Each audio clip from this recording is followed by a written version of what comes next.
Hey everybody, this is Jon Croft with Culture Warfare with Jon Croft. We've got Rebecca coming soon, and we're talking about learning from Angel Studios and the Daily Wire. So I was considering doing another episode on Media Moses because I only scratched the surface of what we're doing with Media Moses. I kind of got to the origin story of Media Moses, but didn't get past that because I didn't have time. And I didn't get to talk about what we're doing at Media Moses quite yet. So I wanted to do an episode on that, but I hadn't prepared all the stuff I'm doing at Media Moses into like a document that I could read from. So there's just too much on the top of my head to go off the top of my head. So instead, we're talking about stuff I can do off the top of my head pretty easily, which is to talk in general about Angel Studios and the Daily Wire and what we're learning from them, what we're learning to do, what we're learning not to do, what we're learning about basically being part of conservative media. What does that entail? What's that all about?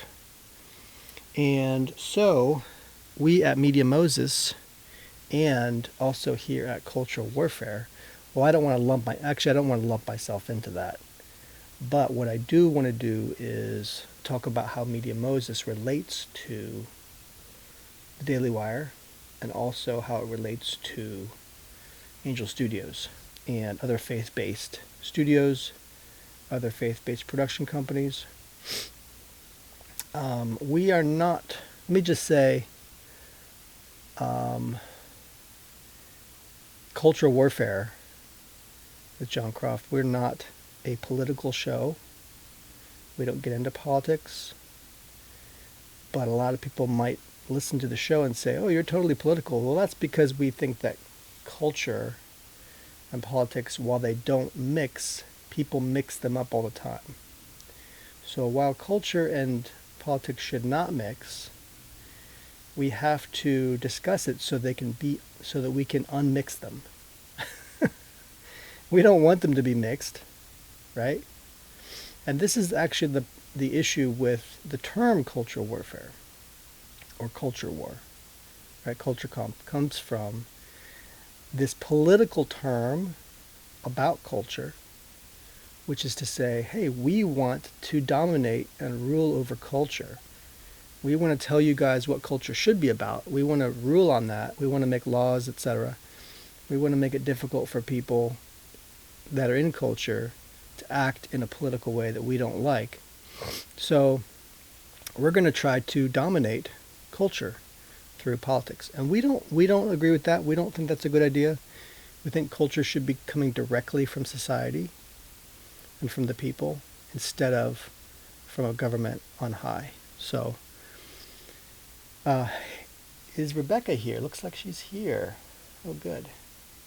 She's listening. So that's one of the things we want to delineate is that we're not really a political organization. So we don't consider ourselves involved with that. Hey, are you there, Rebecca? I'm here now. There you are. How are you? I'm good. How are you? Well, we were just so busy with Yeah. I was doing my thing. I was writing an article, and you were taking care of the kids, and then you were like, "Aren't we supposed to be?" I thought it was like an hour earlier than that. I don't know why I thought that, but my time thing was all messed up. So I appreciate you letting me know. Yep. And so instead of doing one about Media Moses again, which I was going to do a second episode on Oh, yeah. Media Moses, I hadn't prepared for it though, and I needed to prepare for that. So I'm talking about something that I can talk about on the fly, which is talking about learning from Angel Studios and the Daily Wire and what they're doing. Yeah. So it's kind of like talking about what is existing right now, Yeah. and kind of like learning from them, learning what not to do, learning what to do, learning what's successful, learning what's not successful. So right off the bat, what I was saying was our show is not related to politics. Like we don't we what we want to do is be able to talk to people on the left or the right or the center or libertarians or whoever, or people from Europe or people from China or around the world, right, who want to talk but they don't want to get political. We agree with you. We don't want any of that stuff to corrupt our talk. We don't want that. But we do talk about ideas, right? We talk about ideas freely. We talk about theory, things from a theoretical perspective, a conceptual place. And so we're not always talking about everything we're doing or how we align in some way or how we choose to, like, even decisions. Like sometimes we're just talking about ideas. And so these ideas are just things we're playing with and toying with. If we're incorrect, we'll be happy to be incorrect and say that this was an idea we had, but we don't necessarily agree with all of it, right? We're just playing with ideas. That's kind of what artists do, right? We play in the uh, sandbox. We want to play in the Yeah. sandbox and come up with ideas and make something beautiful, right? Yeah. And so no political side has any monopoly on beauty. Like everybody has beauty to their beliefs and what they ascribe to. Like I like open thought. I like open debate. Yeah. So and I just think you learn more that way. Yeah. Sometimes you learn what not to do, right? Yeah. You have to make mistakes to do that, right? And so anytime you're like in business, you're doing something new, some new concept. You're maybe in some kind of you're in some kind of new business venture. You're in the territory of new concepts and new ideas. You got to fail. You got to be willing to fail, right? And Yeah. so that's the same thing is true for ideas. Like you got to be willing to like take some risks and then totally botch that up. And then be like, you know what, that was wrong of me. I don't think we should be going through struggle sessions and being like, oh my goodness, I'm the worst human being ever. Let me prostrate myself and humiliate myself before this God. That's not cool, because then you're starting to like force your religion on people. And as a Christian, I don't believe you should be doing that. That's not that's not a Christian thing to do. We don't believe in that. Everybody has a right to their own beliefs, and if you don't, then God has no right to punish you for them. Like, if we're forcing you to believe something, then God has no right to punish you for having a wrong belief or making a wrong decision. So it doesn't follow then in Christianity that we should be enforcing our religion on anyone. That doesn't make any sense. It's incoherent and it's Yeah. unbiblical, and we've Yeah. we've been through it for hundreds of years ago. We've been through it. We don't need to go there again. So we've already learned the lesson. And if you're a Christian or you think you're a Christian and you haven't learned that lesson yet, you need to do some studying. Like, because we don't agree with slavery, we don't agree with any kinds of where you're being forced into some belief system. That's not a human way to be. Like, humans play in the sandbox of ideas, and we should be very comfortable doing that. So, Yeah. hey, honey, I've noticed again that there's bleeding on your end, like last week. Okay, let me mute my mic and see if I can figure out what it is. Okay. So yeah, just to reestablish, we're not a political organization, and so the reason I say this is because when I was younger, I was a conservative. I grew up conservative, but what was that even? Like what? That's just because my family was conservative. When I became an artist, I started thinking about all kinds of politics. I thought about I never liked the idea of totalitarianism. I just never liked that idea. Never. Never do, never will. It's what children do. Like children need a totalitarian government. I'm not a child, so you don't need to tell me twice something. And if I don't agree with you, I'm willing to suffer for it. So take your best shot, buddy.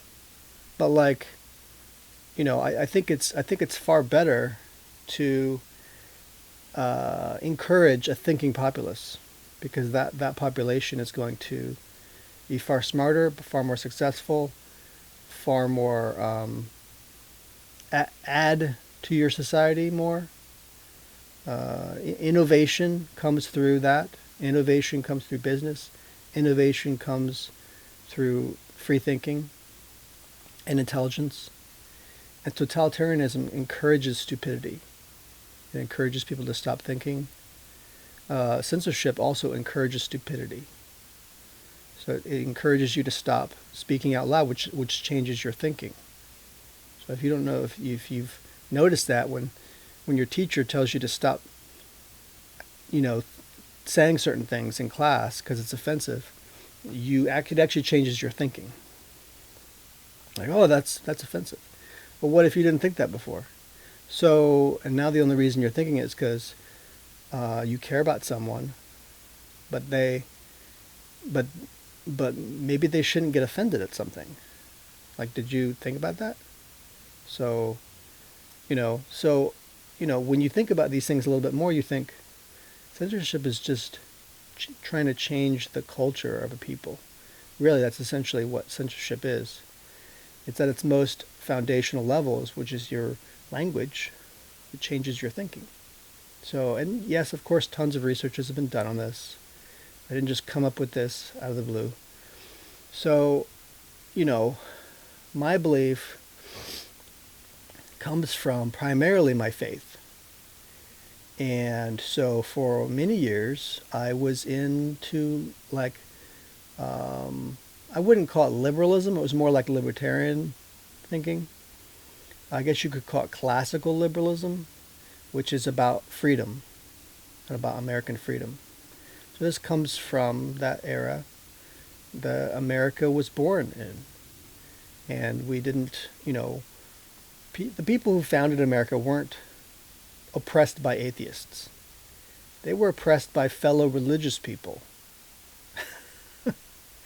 So at the time, it was not about religion versus anti-religion the way it is now, where you have a post-Christian nation, postmodernism thinking and stuff like this. It was religious people oppressing other religious people. That's what it was. So liberalism, classical liberalism, comes out of a backlash to that. It says, no, we have a right to think about God or religion or even be atheist if we want to, and you shouldn't punish us for that. We're playing in the world of ideas. We're learning new things from science and all kinds of things, but we do have an interest in the truth. Like we desire, just like you, to search for the truth, and that differentiates itself from our society now, where people aren't. That's just there's a pretense that we're seeking truth, but we're not really seeking truth. We're seeking. The Bible it's called itching ears. Like your itching ears are seeking for a lie, and so people want comfort. And the comforts of our very prosperous capitalist society has made us less interested in truth. So we kind of seek for comfort more than truth, which means we won't have freedom. Just as our founders or Americans said, those who seek for safety don't deserve for their freedom, so they won't have it. And that wasn't a direct quote. It's just that's the basic idea there that they're offering to us, and we can take it or leave it. But I think clearly we've failed in understanding what the guy was saying, and now our society has grown so comfortable and soft that we are interested in losing our freedom now, which is really, really dumb. Like I said before, um, tyranny leads to stupidity. And stupidity, interesting enough, leads to tyranny. So they kind of work together. But so again, this is just my own private theories. I don't want to make this a political talk, and this show is not about politics. So I'm just not interested in talking about that to people because it closes people's minds. I don't like seeing that. You know, when I talk to someone and then they want to talk about politics, or I accidentally talk about politics because this is, I assure you, it's not intentional. Um, and then their mind closes, like right after that. And I notice that. Like I happen to be very intuitive with people, and so when I see them acting that way, that served me well with directing actors, by the way. Like I can kind of almost detect what people are thinking by how they're acting sometimes. Their expressions, you know, it's very clear to me, kind of like how they're thinking about this. And that ability to communicate using expression is powerful in actors. Like they know what they're doing. So I really like working with actors as a result. But, you know, it's sad when you're talking about politics and then people just shut down and they stop being open with you. So I don't like that, you know. It's kind of shameful because I think we should be able to talk about all these theories. Like, why was democracy so changing to all of us in our culture? Why was that so powerful? Um, you know, what about the Magna Carta? Why is this such a powerful document? Um, because it believes in the human being, right? To to to write their own fate, and it believes in justice as a result. So anyway, I'm veering away from politics now. Watch the truck, the big 18-wheeler truck is moving away from politics, and here we go. And I'm turn signal, and no longer politics. Okay, we're good. So here we are. We're talking again about media and culture and cultural warfare is about culture. You know, and I mean this show. I don't mean the term. The term is again about the wrong thing. It's foolish. And so here we go. And so here we are. We're talking about culture, but specifically on this episode, it's about what are we learning from the largest conservative and faith-based studios and production companies out right now. The most influential, um, you know, powerful as in 1% of media. It's so powerful. Like they're only the most influential conservative and faith-based ones, right? Keep that in mind. Probably NPR has more power than these people, you know. Uh, and who cares about them? Like, you know. So it's like it's silly. Like one show on CBS probably has more powerful than all of the Daily Wire studio. Like, you know. But I do care about conservative media. I do care about faith-based film. In fact, I want to do a whole podcast about faith-based film called Obligatory Faith-Based. It's planned. It's on the docket. It's one of the things I plan to talk about next week when I talk about Media Moses and what Media Moses is planning for the future. Are you there, honey? I'm here. You're there. You do sound better. Does it sound okay? Good. I don't know what it was. I just closed all the apps on my phone. I think it worked wonders. I don't sense any other bleeding over. Okay. Cool. Yeah, I wonder what that was, boy. Um, so, because you know when we started out, it wasn't there. It would never do that. Your phone would never do, Yeah, you know. So it was kind of strange. It really sounded like someone talking in the background or something. It was really weird. that is Uh, weird. Well, I just love what Angel's doing, and I think people are. I mean, I think The Chosen is really making waves. mm-hmm. Like, I just encounter all kinds of people who have heard of it and are watching it. Yeah. Um, and similar with DW, I occasionally, more than occasionally, I often find myself talking to a mom who knows about them Good. and watches the Daily Wire Mm-hmm. or something to that effect. And Yeah. um, yeah, so there's definitely people are looking for it Mm-hmm. and finding it. Um, I know I clicked on something and then my Facebook ads became ultra conservative media based. Huh. So I started getting all these ads for anything new that Angel Studios was doing and Cool. other things like there's a Christian video game. Well, I don't know Hmm. if it's Christian, but it's like some kind of app with video games where there's no ads and Hmm. certain aspects of the video games are a lot cleaner. I don't know. I don't know what it is because Right. we don't really do video games, but it was Not something really. like True Games or something like that. Yeah, just no time. No time to do it. I mean, I honestly, I used to be like, when I had some downtime, I would play on my phone a game for like half an hour. And now I don't even have time to do that. Like, I don't even have time to like do that in bed. Like before bed, like where you're like, I'm a little bit bored. I want to put myself to sleep. I'll play this video game for half. Like I can't even do that. Yeah, You know. Uh, Actually, it yeah, was maybe a month ago. I was still doing that every now and then, and now I can't even do that. Like yeah, so. But I actually like video. I don't believe there's anything wrong with playing video games.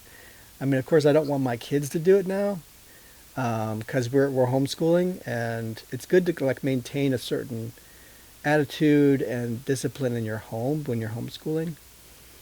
And I at least find that that's useful. And it's too.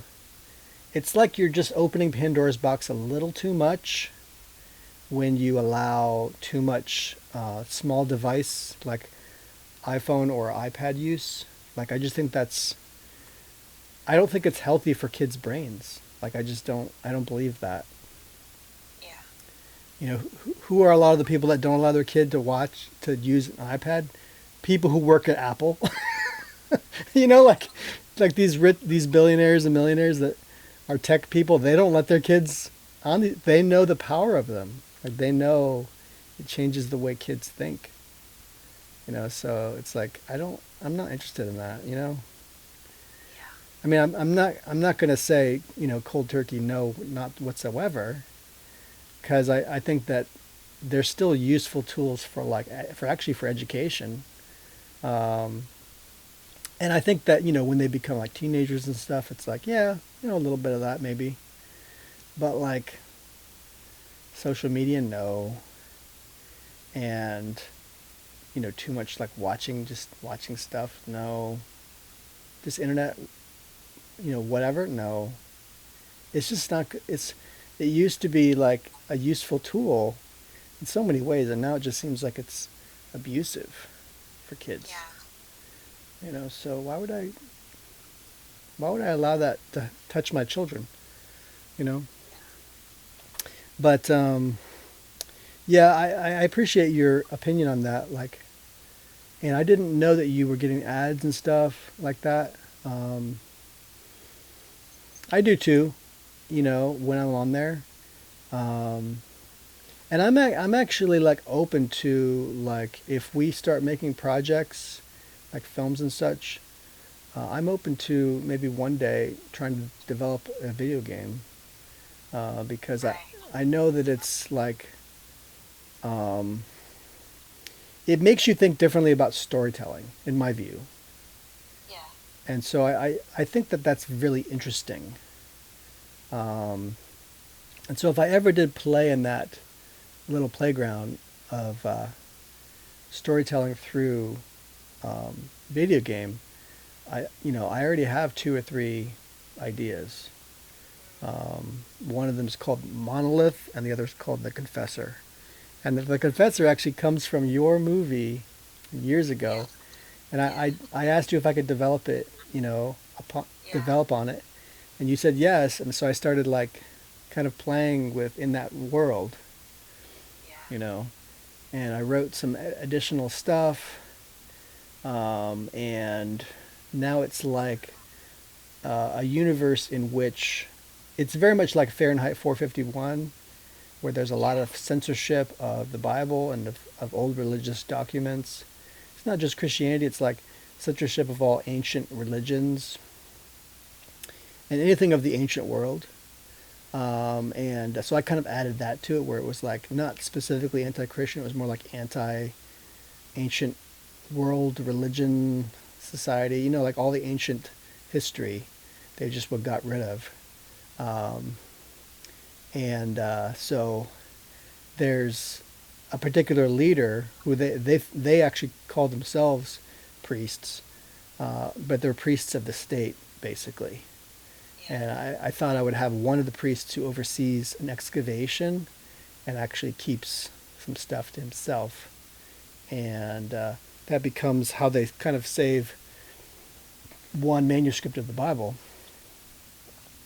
But I'm one of the believers in the concept that God miraculously preserves the Bible. Yeah. That no matter what we do, it doesn't matter how much we try, that we cannot stop the Bible from being disseminated through society, Yeah. um, and that God has the power to stop that. So um, that's kind of what the Confessor is really about, isn't it? You know, it's about the power of God to preserve His Word. Yeah. You know, and so I found that universe that you're playing in, I thought was an interesting idea. And I also took the idea of the confessor, which is the idea that you have to kind of confess all of your sins to the state instead of to a church. I found that really, really compelling as well. So that's a major part of my story. I mean, it's virtually the same as your story, but it's just like developed a little bit more. The characters are a little bit different. Um,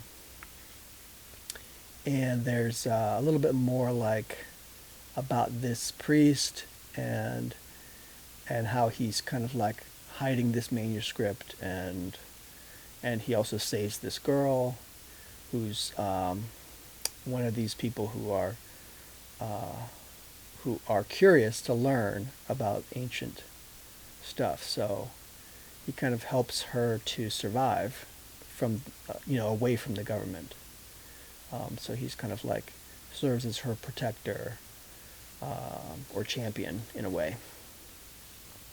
So there's that kind of whole world I was interested in playing with. I thought that would be an interesting thing to emphasize. Had we been talking about Media Moses, that's one of the things I'd be interested in talking about. But as it is, we're talking about still relevant things. And the reason it's very relevant to Media Moses is because these companies happened before Media Moses, and Media Moses is inspired in many ways by these companies. So, but we wanted to do something a little different. Um, what we wanted to do was notice where media and entertainment and lifestyle stuff is going into the future, and basically accomplish what the Hollywood trades are doing, except in a new way. So that's kind of like Media Moses is like patented technology. It's like about how we're going to do that, the same job that the Hollywood trades do, but we're going to bring it into the future. So we're going to in a way, right, that the Daily Wire and Angel Studios are doing just that very same thing, except they're not a media news company. They produce content. So what Media Moses is not primarily like a content creation tool so much as it is a content curation tool. So what we do is we have conversations about culture. And here's one place where people get lost here. They really get lost because one of the things that they don't understand about Hollywood, and yes, to some degree, this is totally about Media Moses here, but what I'm doing is distinguishing what I want to do from Angel Studios and the Daily Wire. So one thing, again, one thing that people miss about Hollywood is that Hollywood doesn't talk about other people. Hollywood talks about themselves. And so when you're making some kind of industry happen, when you're talking about some marketplace, you talk about what you're doing. You don't continually badger somebody else about what they're doing wrong. Right? Like that's not, like Hollywood doesn't dump on Bollywood every 5 minutes. You see what I'm saying? Like that's not useful. So the fact that conservative curators are typically badgering Hollywood, that's what I'm talking about. Like, there's no point in doing that. If you want to create, the best way to fight something is to create your own thing. It's not to like continually hate on someone else. That's just not a way to live, right? Imagine if you had been married to some person and it was a bad decision and you got divorced, and all you do now with the rest of your life is talk about how bad your ex was. What a wasted life. Like what are you doing? Like that's such a waste. No, start something new, do something new with your life. Like preserve your life. Make it valuable. Do something interesting and valuable with your life. Like part of this goes into my beliefs about God. Like God wants us to live our new lives in Him with a well of everlasting life and joy. He doesn't want us constantly talking about our old lives. Boy, I wish I was doing this other thing. Like what?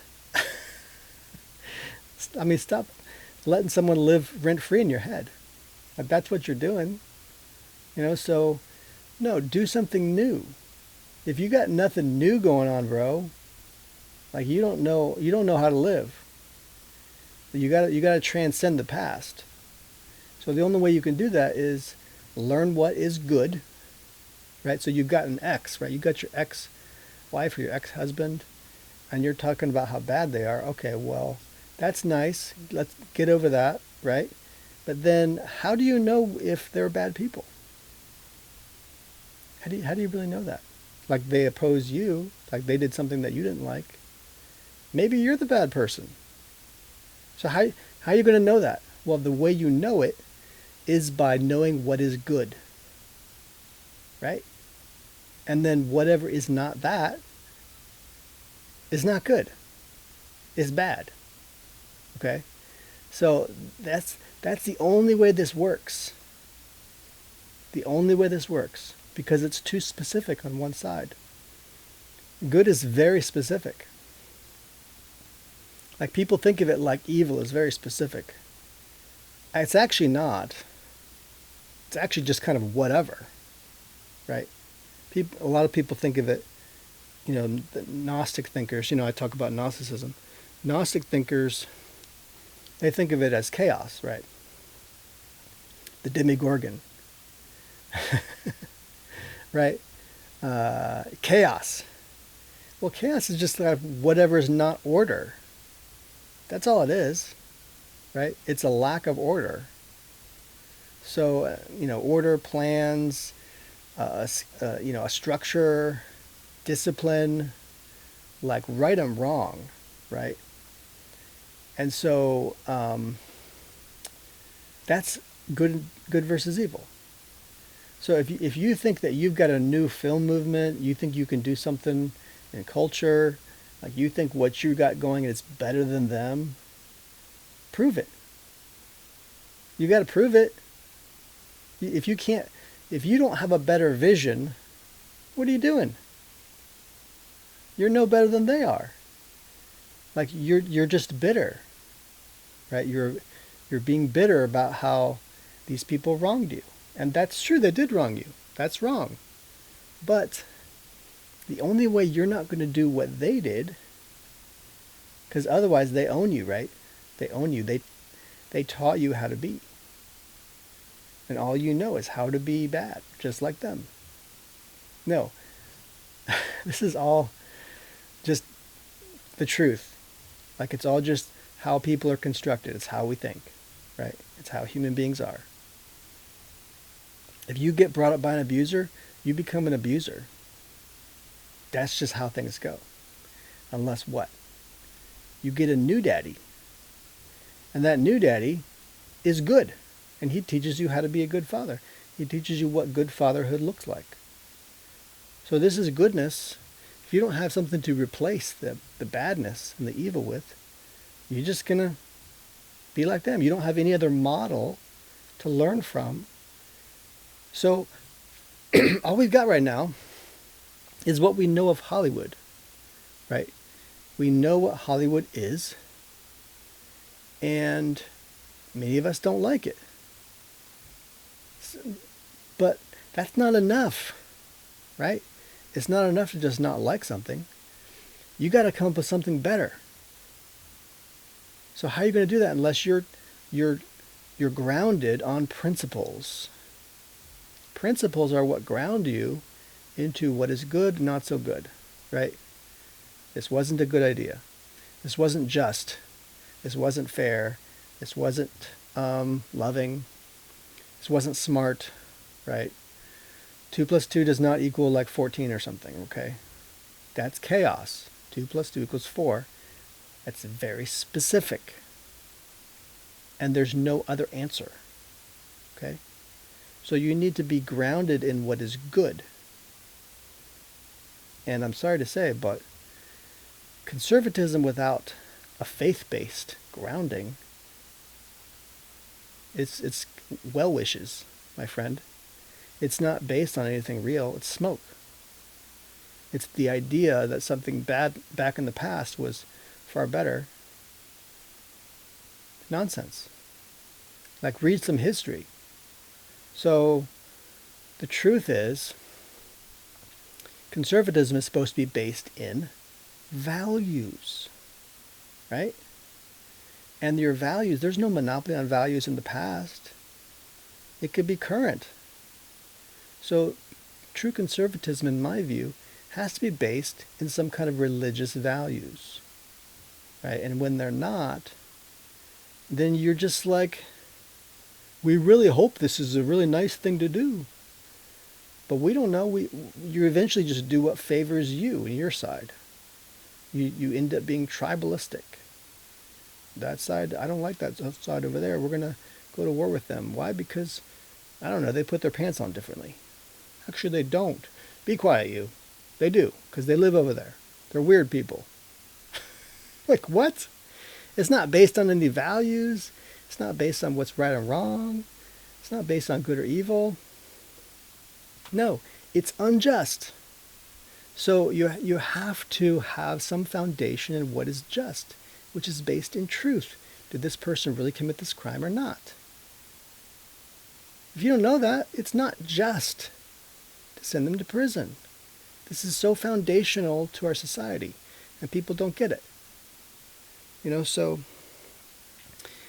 in other words, if you're going to make good culture, you have to listen to people who understand culture, can make it, and can make it better than the previous one.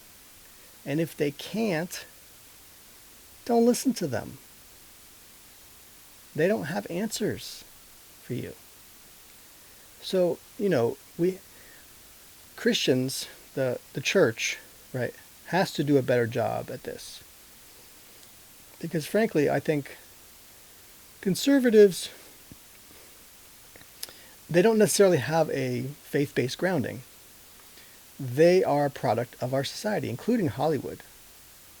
And so they at least learn from Hollywood without some kind of censor, religious censor, telling them, no, you're not allowed to like Schwarzenegger's Commando movie. It's too violent.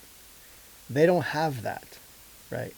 So they see a lot of great content, and they at least know what good content films, media look like. They know what that looks like.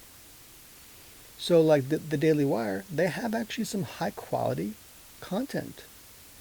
It doesn't have the politics they're supposed to have by somebody out there who wants to like, oh, I'm going to point my finger at you. You know, like they don't like that. They prefer only, single digit thoughts. Like they don't get it too complicated. So, but the problem with faith-based is that they have all this internal censorship going on that they're taught they have to employ.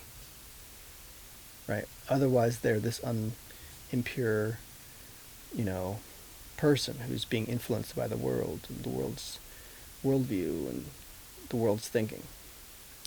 And I'm not saying that there's no truth to that, right? But I am saying that like something like drinking beer, it is not disallowed by the Bible. It's not disallowed in Scripture at all. It's not disallowed in the history of the church. Not from time immemorial. So what is allowed is using your discernment, right? So you have to use that muscle. And that same muscle is used to digest media. So you have to use your discernment. Is this too far? Is this going to influence me badly? Is this going to make me lose my bearings in life? Right? Is this too tempting? Right?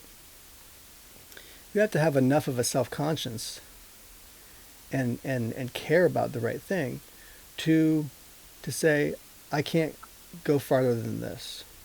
If I'm watching this rated R movie or I'm watching something bad or pornographic, I have to censor myself, right? For that. And that's fine. You should be censoring yourself, with the help of the Holy Spirit.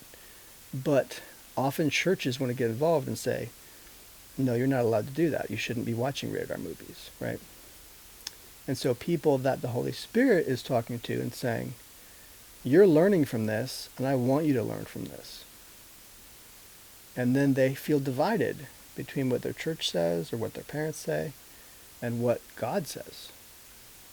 And God doesn't whatsoever want you to disobey your parents, right? So that's a little more clear for you.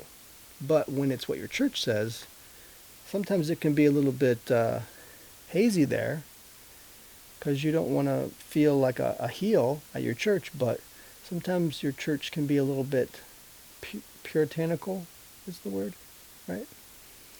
And so, there's a whole history of this, but there generally has been two sides to this coin. Although you could say the Orthodox Church is a little bit in the middle here. I think that's smart, but I still don't agree with a lot of what they do either. So in a way, I disagree with all the three major denominations, right? And that puts me in the camp of, like, let's say, non-denominationalism. The Orthodox believe images are good, they're okay, but they're not necessarily this certified level of iconography, right? That sounds smart at first, but what does that certified level of iconography mean, right? So I think that because this isn't always properly communicated to people, they can start to think that that means worthy of veneration and worship, right? And that's not necessarily true. But the way I look at it, being generous to the Orthodox group is that it's certified according to what preaches the gospel best. Because I don't see images as items of veneration. I see images as items to learn about the gospel. And this is what many Protestants have failed to understand. that in the old days, right, images were teaching tools. They were not sources of worship. Right? They were not things to bow down to. They were tools to teach the gospel. And this was quite necessary considering you had an illiterate population. So people don't study the history of the church sometimes. They think that, oh, those people were doing things we didn't like. We decided not to do that. And now we just don't do it. And they think that it's all settled. No. Like, these are things you have to learn from. We never stop learning. So that's my view on that. My view on Catholics is that they don't really have this certification level of worthy of veneration. They just could venerate lots of stuff. But what that's led to is a more robust sense of exploration in the arts. So, however, my problem with it is the same, which is that what does veneration level mean? Does it mean now that you're able to venerate it? And I would say, as a Christian, you have to be very cautious with that, because the idea is, you might be venerating something too much, right? Like your Porsche, right? And I love this topic of images. I really do. yeah, like, Because, go ahead. yeah, well, there's so much that we could say here. Like I feel like I was in the faith for a while with this idea of we can't have images, or it's bad to have images because they could easily become idols. Right. And that was just kind of a teaching that I picked up somewhere, specifically images of God. Mm-hmm. But then occasionally I would see like a painting or a picture in a church of God or something, and I'd be like, oh no, that's Catholic, or Yeah. oh no, I'm only supposed to enjoy that a little bit, or something. Like I would feel like I had to censor my mind when I looked at it. And I had this great, art history class when I was younger where we looked at a lot of religious paintings, and I just wasn't sure if this was a good thing to do. Mm-hmm. But you know what is fascinating is that here's this teaching that says you can't have images of Christ, you can't have images of God, and somehow it's found its way into mainstream, non-denominational, evangelical Christian culture. Protestant, yeah. And yet, this group of people, it's fine for us to watch any old TV show that we like. Mm-hmm. It's fine for us to fix our eyes on Facebook status updates. Right. And it's Instagram. fine for us to just tune in to, Breaking Bad, or, Mm-hmm. Some show that's like, I'm not going to use an extreme example like The Walking Dead. Probably a lot of churches would be like, no, don't watch that. But no one's telling you not to watch your favorite sitcom, but they're telling you not to look at a painting of Jesus. Right. And when I, when I read Revelations, and I realized I am supposed to be picturing all of this. Yeah, it's impossible not to picture it when you read it. It's impossible not to, and it's an invitation. It's an invitation to picture Absolutely. it. Yeah. This is how we're made, and it's so like science fiction. It's incredible. Oh man, it's exciting. It's beautiful. Yeah.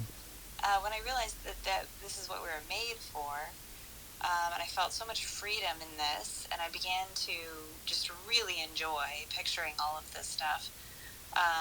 I just really felt my spirit just growing, just strengthening with imagery of Christ, and like, right. Wow, I'm allowed to picture him, and not just that, but he was kind of made for that, right? He's made, he's got a body, and he's got, a face, and he's got eyes, and we're made as humans to have face-to-face contact with each other, to have a conversation. And this is part of God appearing to us as a man. He's saying, have a conversation with me. And so then I began to really enjoy paintings of Jesus and images and things like that, and just going for it. And I felt so blessed by them. And never once have I thought that the image was more significant than the person it represented. Like that's never ever been an issue. You know, like I'll see an image of Jesus on the cross and I'll be like, wow, Jesus did that. I'm not like, wow, that sculpture is more important to me than Jesus. Right. Right. There's just no, it's so weird to wrap your mind around, like how is this idolatry, you know, when the Bible says to fix your mind on Jesus, fix your eyes on Jesus. Like, okay, well, we could be really abstract and say, I don't know, picture, like, the Bible's not being literal there. The Bible's just saying, think about what he's like. That's all the Bible is saying. Right, right. Or we could say, hey, the Lord is graciously inviting us to picture him and to look at paintings of him, and maybe even to make our own drawings and sketchings of him, you know, or maybe even make a cross out of sticks and just to think about it and contemplate it. So sorry, I probably took that a little far, but that brings me to The Chosen, of course, and I know that initially Angel Studios and The Chosen were, you know, really united on their goal for this, and it's blessed so many people. Absolutely, yeah. Millions. To be able to watch this. It's just not like any other Bible movie. Because it's done with so much heart, and we're allowed to see Jesus smiling often, and being human, but being God at the same time. Yeah, it's done with more heart. I totally agree with you. It's done with better visuals and cinematography. Yeah. And it's done with often better planning, I think, because since they're not just talking about Jesus, they're talking about the disciples as well and their families. There's an intertwining of characters and character arcs that has to happen there. Yeah. And so because they're telling a story and they want you to be attached and interested and then humanize these characters, and why would we not do that, right? So it's, you know, this kind of subject, and watching fellow Christians start dumping on The Chosen, it started to make me wonder, like, why we have this obsession with not understanding the Bible the way we're supposed to understand it, which is that these things really happened. This is history. And so these people were real, and these people were real human beings, and they did real things that were not written down in the Bible. Like they lived somewhere, they had body odor, they had clothing, they used the bathroom daily. Like, they did all these things. Does that offend you? Like, you know what I mean? Like, why is this so offensive to you? They're human beings. Yeah. If they were not human, and if Christ was not human, then your salvation means nothing. Your religion means nothing. And so I started understanding that this is related to Gnosticism, in my view. Gnosticism is this strange way of thinking that, or maybe I should rephrase this, because my father just told me the other day that he was a little confused the way I was talking about Gnosticism before, because I kept using Gnosticism as though it was the formalized religion, and that's not what I mean. When I say, I mean it more of like in a Gnostic way, like gnosis and Gnostic, and like a way of thinking. So Christ destroys this system because it's about faith in him. It's not about knowing good doctrine. It's not about paying your way in. right? So back to the church, my belief is that all the major denominations have made errors. All of them have been correct in some way. I think we should be playing in the world of art the way Catholics do.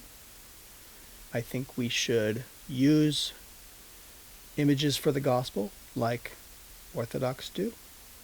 And I think we should be honoring God and staying as pure as possible as it comes to our holiness the way Protestants do, or at least they initially want to do and have done. Many of them have done this, right? If you follow the history of Protestantism, many of them have been very faithful to stay to that ethic. But I think it should be about teaching the gospel. I think it should be about teaching these things. I don't think it should be about veneration, because veneration is just another word for worship.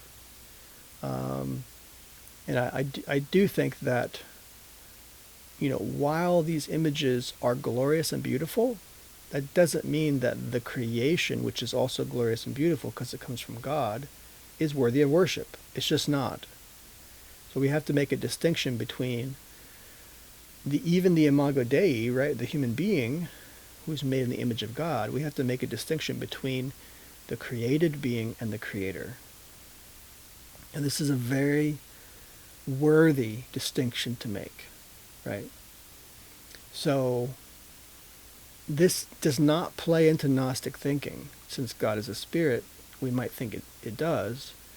But remember, Christ came in the flesh, and this is because he loved us. So he dispensed with his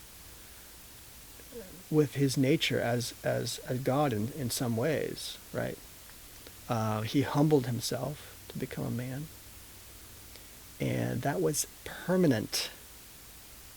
That was a permanent decision.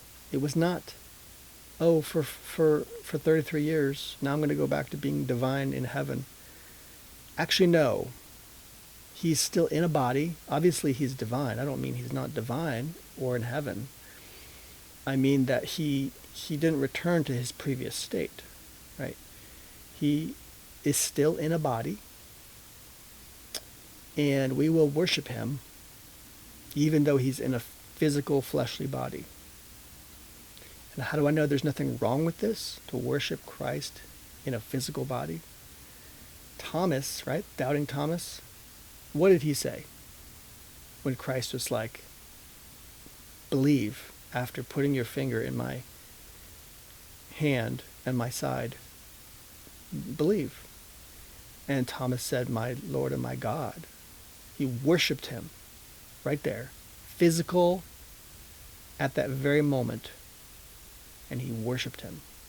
So, this is not Gnostic whatsoever. Christ is in a new body, firstborn of a new creation, which will live forever.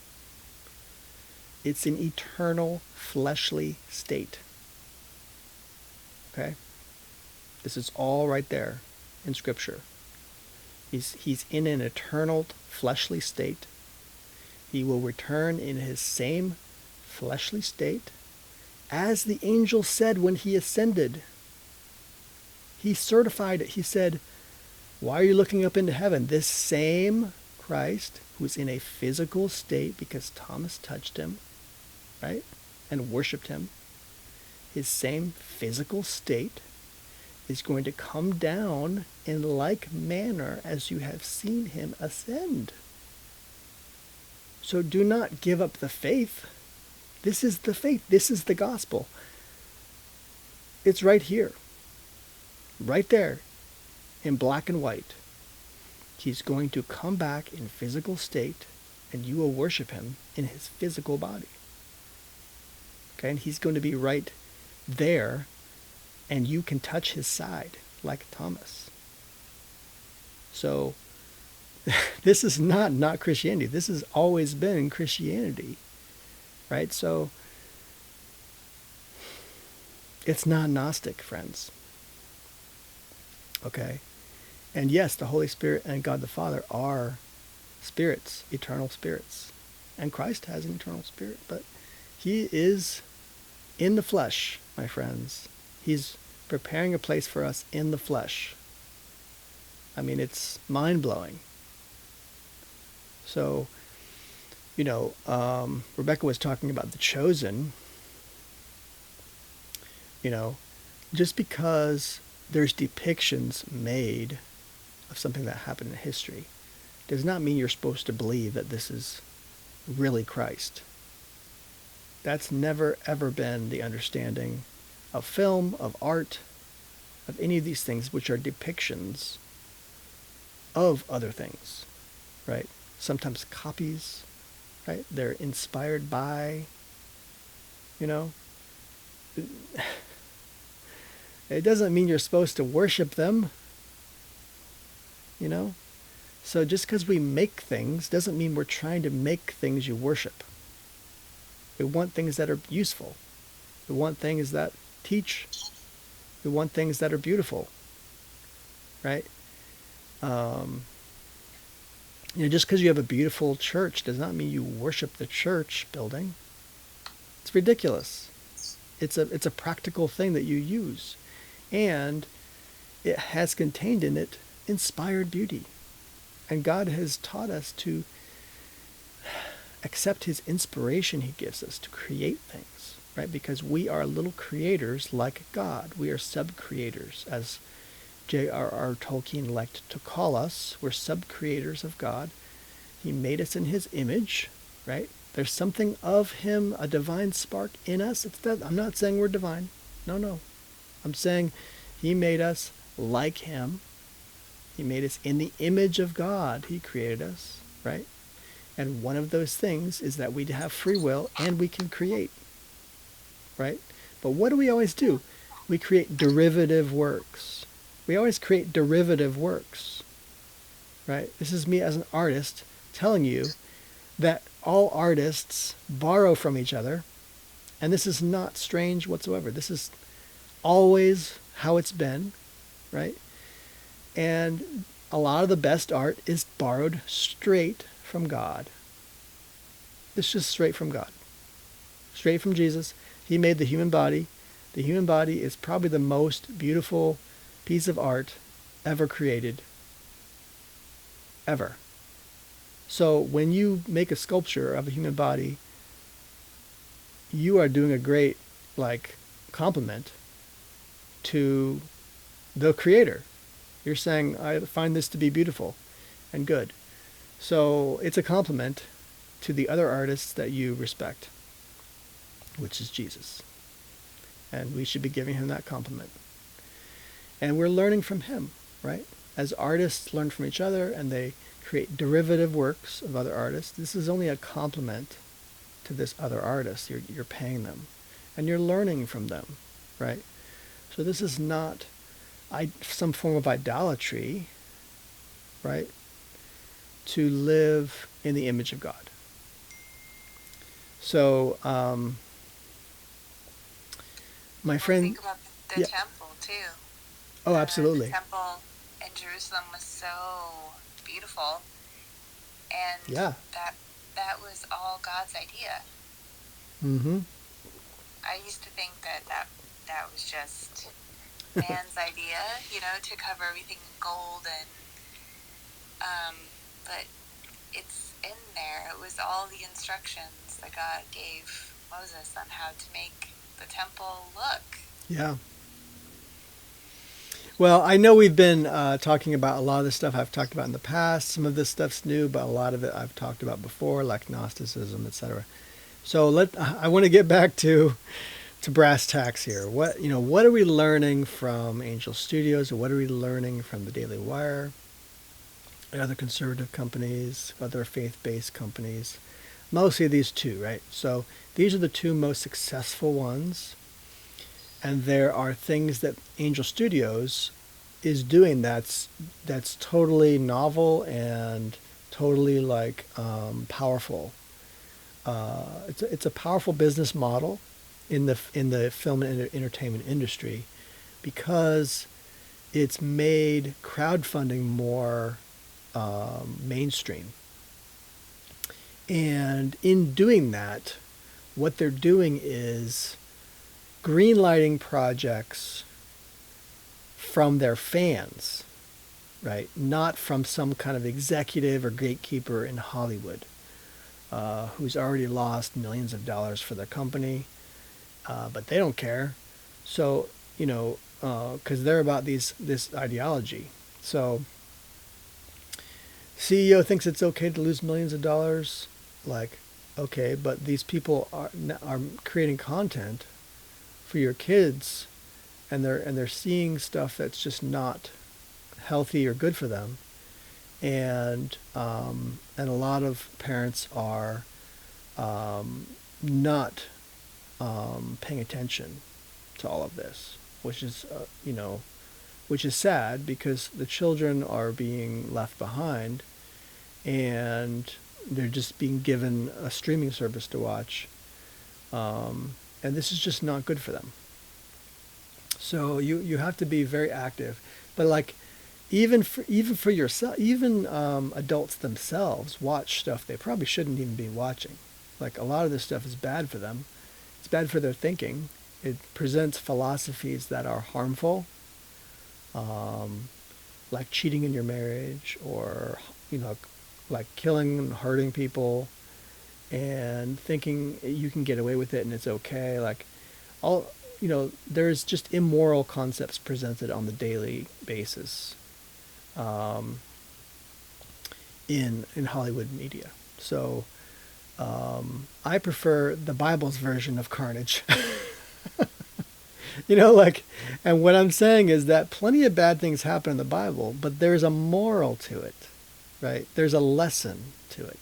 And this is why I'm also okay with a lot of horror films, because horror films, yes, some of it's ugly and terrifying and disturbing to watch, but then if you pay attention, there's a moral to it. A lot of times there's a moral that says, hey, well, you probably shouldn't have done that, right? That's why you got in this situation. So don't do that, kids. Like, don't do this. And so that's I certainly think that there could be better ways of teaching kids than horror. It's like a Christian who's constantly harping on, well, you're going to go to hell if you do these things. It's like, okay, like I got it. Like, I understand hell exists. All right, I get it. Why do you have to keep, like, isn't there something good about God? Is he just like this hateful person who wants to burn people in hell? Like, that's not a very good image of God, right? That you're painting. So, but God is far more about the good, beautiful, and loving things than he is about that. But we're not emphasizing that. And so it becomes a negative message, right? So a lot of negative messages, people, I guess, they communicate through that. I think it's often better to communicate through positive messaging. Like, well, where do you want to go? You want to stay away from over there, but now where are you going to go? What are you going to do with your life? So do something positive, right? And so you have to head in a certain direction. I think this is messaging, right? In media, this is what are we trying to say? What are we trying to tell our kids? So that's why I've started believing in stuff like faith-based media, faith-based film. I didn't used to really believe it. I used to care, like, I cared in the sense that it was like, man, these Christian artists, where are they coming from? Like, why are they so unartistic, like uninspired? Don't care about beauty, don't care about craftsmanship. Where do these people come from? Like, who are these people? Did they not even learn from other filmmakers? You know what I mean? Like, why? And so, I was not interested in making faith-based film, because it's like a dumping ground for this kind of work. But now, thank God, there's some people who are getting it. We've been about 20 years in the whole faith-based genre after the Passion of the Christ. The genre really exploded, but it didn't go anywhere. Like it didn't expand much. So now we have something like Angel Studios where it's more dynamic, it's more creative. And why? Crowdfunding. That's why. That's how it's worked. So, and a lot of people look at Angel Studios and say, well, they're from Utah. You know what that means, right? Yeah, I know what that means. It's crowdfunding. They don't greenlight their films. They don't have, they don't put their finger on the scale, right? That's not how crowdfunding works. So crowdfunding works as we're going to do this, and you get to say yes or no to that. And if you don't get enough votes, right, then you don't get it. But if you get enough votes to approve what you say you're going to do, then you get to make your film. And in all of that, when you're voting, you could be part of the Angel Guild, right, which is the people who vote on these things. If you're voting, you can decide, hey, I don't like this because they don't have the same beliefs I do. The director doesn't have the same beliefs I do, or whatever. Well, don't vote for it, right? And if they get enough votes, well, good for them. I mean, do you really not want them to have success? Many people have voted for them. So it's not, it's a fair and consistent system where Hollywood, how is this more fair? A few people are deciding this. You don't know who they are. You don't know what they believe. But you would rather that they decide? No. So why don't you become part of the guild, become part of the decision, to say this was good media, this was a good Torch, which is a short movie that they make to show what kind of feature or what kind of series that they say they want to make. So you support them. You might even invest, like any crowdfunding platform is, like Indiegogo or Kickstarter, right? But this is a specific crowdfunding platform. These guys are marketing people, the Harmon brothers. They marketed tons of stuff before they did Angel Studios. They made tons of commercials. They were involved in Hollywood marketing. They did VidAngel. They did Tech Company. They've done a lot of stuff that has prepared them to run a distribution company like this. And so they seem to be doing pretty good at it. Like, I'm not going to hold their personal religious beliefs against them on this. And so, hey, this is how Hollywood works. You got to work with lots of different people, right? You got to have an understanding that a good craftsman is a good craftsman. They know what they're doing, and don't hold your nose up to that, right? You want a plumber come into your house, you're going to check their credentials or something on their religion. Listen, if they fix your plumbing, you're pretty happy, right? So craftsmanship is what filmmaking is. That's what it is. And this is why I think a lot of faith-based films in the past haven't been all that good. They're getting free workers from their church to run the camera. This is not how art is supposed to be made, right? Art's made by craftsmen who respect the craft and who work sometimes tirelessly 12, 14, 16-hour days to craft a beautiful film. And they deserve that kind of respect. So, I respect Angel Studios' platform for this reason. They hire craftsmen. They fund for their stories, right? They ask you to support it or vote for it. And if you do, then you get good stuff made. And this is how they've gotten good stuff made. So I really respect that. I think we can all learn from that, learn from their platform. They even have a pay-it-forward system, which is to say you could watch their stuff on streaming or even in the theater for free. Why? Same crowdfunding platform applied in a different way. It's called a pay-it-forward system. So somebody somebody pays for your ticket because they believe in this product and they want you to see it. So why should that be taken away from them? They want to give you a gift, and if you want to accept the gift and go watch the movie, go ahead. Like, you can do that anytime you want with a Hollywood film. Buy someone else a ticket. How is this weird?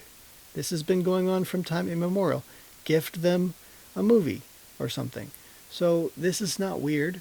This is just people who believe in this platform, people who want to benefit this company because this company is making the kind of content that they want to see. And if you want to crowdfund your own film on Indiegogo anytime you want, you can do that. So I think this is a really great idea. How is this different from, let's say, Daily Wire? So I've talked about Angel Studios. I've talked about their platform. I've talked about how they've been successful, which they have. Numerous films, numerous series. The Chosen are separating now from Angel. We don't know why, but I'm glad for both of their both of their companies, right? The Chosen Inc. and Angel Studios. I'm glad for both of them. I feel blessed by both of them. I'm going to support both of them. Sound of Freedom came out of them. I'm grateful for them because human trafficking is a concern.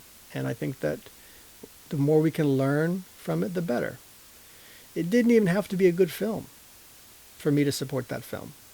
But it was, and I enjoyed it.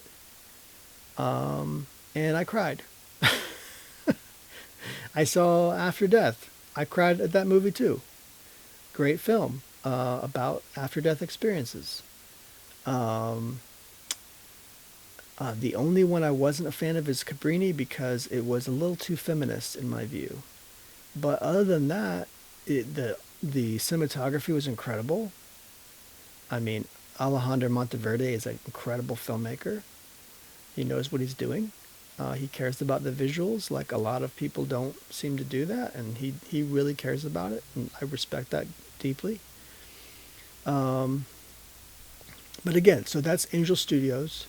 They're doing incredible work. They just did their Illuminate event last night, I believe, and I'm writing an article on it. So let's move on to Daily Wire. Daily Wire is different. How are they different? Well, they do seem to have really good films. I've enjoyed the quality of their films. I prefer a faith-based message, at least to some degree. You know, something like Lord of the Rings. I like that kind of stuff. I'm a fan of mythopoeia, which is their own kind of genre. Tolkien's and C.S. Lewis's their own little genre, which we need more of. That's called mythopoeia, and I really like that stuff. And speaking of that, the Daily Wire is at least coming out with some mythopoeia, which is called the Pendragon Cycle. It's from a Christian author named Stephen R. Lawhead. He was writing a lot in the 80s and 90s. He still writes. But this work is one of his earlier works. It's a mythopoeic style, almost like Lord of the Rings-ish. Well, I don't want to put it like as a Lord of the... Well, it's more like it takes place in our world. It's an Arthurian legend, right? And it's Arthurian legend told almost in a historically accurate way, except with magic and Celtic, druidic magic and all this stuff. So there are some fantastical elements for sure. But the universe that it's in is like a realistic universe that exists. So it's a very interesting kind of telling of King Arthur. And Daily Wire is producing this. I think it will be done very soon, actually, probably in the next few months, at least season 1. And so these kinds of works I'm really excited for from the Daily Wire. I'm not as excited about their political stuff. And this is where I wanted to talk about the differences between Angel Studios and Daily Wire. You just can't, like, as soon as you start making a political company, You just can't get that stink off you. There's just no way people are going to see the Daily Wire or Daily Wire Plus or however they're branding themselves. They're just not going to see DW Plus as a non-political entity. It's just always going to be political. Thankfully, I think Bentkey has achieved some non-political status. I think a lot of people are going to not see that as political necessarily, but because they come together with DW, right? You purchase it together, it's going to fall into that category, and people are going to, if you know about Benke, you probably are involved politically and probably are watching Daily Wire. So it's like, it's going to be hard to get that stink off of politics. And I never wanted to go there, right? And I don't think it's a good idea to do that. Like, I think entertainment should be entertainment. And the problem with it though is that the Daily Wire makes a considerable amount of money doing daily news cycle political talk. And so, that's a decision that they had to make. They made that decision, they went for it. I guess I respect them for that, but I just don't think that's the way to live. You know what I mean? Like, I don't want to be talking about that stuff all the time. It's just not that interesting to me. And it's actually kind of depressing, you know? And so I'm not interested in talking about those things. I don't even always agree with conservatives on stuff. Even though I'm a conservative, I identify as a conservative right now. But,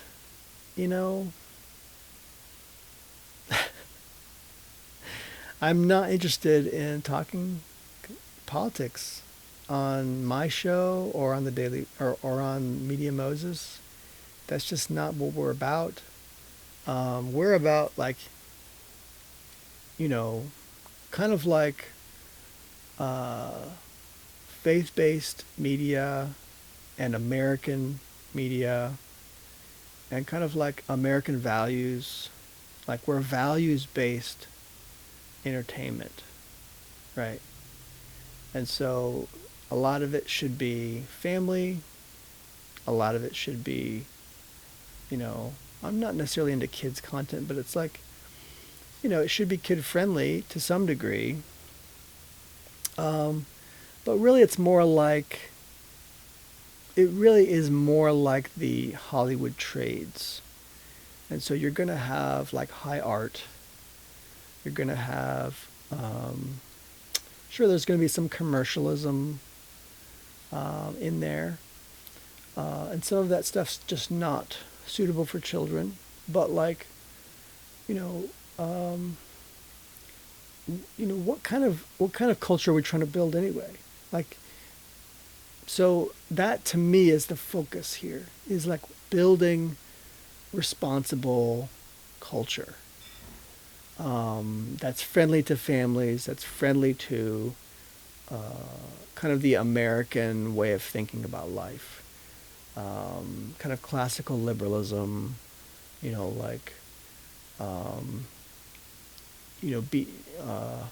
make your own decisions on stuff. Like, what do you believe? What do you think? You have the freedom to express yourself. You have the freedom to think for yourself. We're not fans of censorship. That kind of stuff. We're not a woke thing. And that's one of the common threads here is I do think that Cabrini from Angel Studios is a little tiny bit feminist. But that's the worst I've seen from Angel Studios, It's not that much, really. So I give them a pass, on that. So, I'm inspired by what Angel Studios is doing. I'm inspired to some degree by what Daily Wire is doing. But here's where we come in, right? Here's where Media Moses comes in. It's true, we probably lean to some degree closer to Angel Studios. but we're more of a entertainment, lifestyle, media, news company, like the trades of Hollywood. And except we're not Hollywood, right? We're like the American people. We're like Nashville and Atlanta and Dallas and Oklahoma City and Orlando, Miami. Like like we're like Sioux City, South Dakota. Like we're like normal America. Like we're like so um, we're for regular Americans and for good American values. Like that's just kind of what we want to be. So we're flyover country, basically, and and we're proud of it. So that's the kind of media we want to make, and we want to support, and we want to defend this kind of media. We want to promote it. We intend to promote the Daily Wire. We tend to and their work. We tend to promote Angel Studios and their work. If another company like Lore TV wants to get bigger, we want to promote their work. We want to promote all kinds of people. So, how does this show, Cultural Warfare, work into that? Well, this show is my own show. It's what I think, it's what I believe, it's what I say, and this is like my introduction into social media and YouTube. And I get to talk about media in my own way. I get to talk about films in my own way, give my opinion about films, and it's the first show associated with Media Moses. And the second one is called When We Love Jesus. It's Rebecca's show. And besides that, we don't have any other shows that are Media Moses shows. Media Moses intends to change, develop, grow, become something bigger as we make more content. And we're going to continue to dialogue and talk about culture, talk about what good culture is, talk about what good media and content is and why. And we're not just going to dump on people we don't like. We're going to tell you what good stuff is and to follow what is good. So this is the way to go. The way to go is to follow what is good. But yes, we do want to also shun what is evil. So we're going to be doing those things, and we're going to talk about why and how these things work.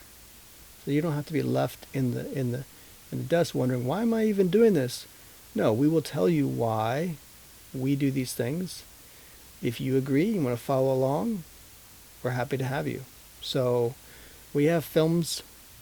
I have films planned myself. I have my own company, Trithia Film, which I'm also working and developing projects. I have music as well. Like I'm an artist. I do lots of different stuff. So this is what gives me an appreciation for good media and content. And my old company, Liberty Number 5 Pictures, was dissolved because that was before when I wasn't interested in doing faith-based stuff. Now I am. I intend to be doing more of that. I have a project about human trafficking. I have a project about that's more of a sci-fi. I have a project. Oh, I have quite a few projects. And so we're just doing our best to make this stuff happen. And appreciate you guys. And I know Rebecca is busy right now. She's dealing with a thing over there. Oh, there you are. Hi. I was going to wrap it up. Yeah. Good stuff. Thank you, honey. I appreciate it. I just, a lot of this stuff's on the fly, but, I wanted to make it clear kind of the direction we're headed and give my props and support to Angel and to DW. So, Yeah. Yeah. So, well, where can people find you? You can find me resting in the arms of Jesus. You can find me on Facebook at Rebecca Loves Jesus, and on Instagram at Jesus Loves Rebecca, and on YouTube at Rebecca Loves Jesus. That Yep. sounds very confusing. Where can people find you? Yes, mine's just as confusing, I assure you. I'm on at Jon Croft on locals. You can find me. You can find me at Jon Croft on X. You can find me at the Media Moses also on X, MediaMoses.com, and you can find me at Cultural Warfare with Jon Croft as well. So, yeah, love you guys. Thank you so much for tuning in, and stand up for the culture. And see you next time.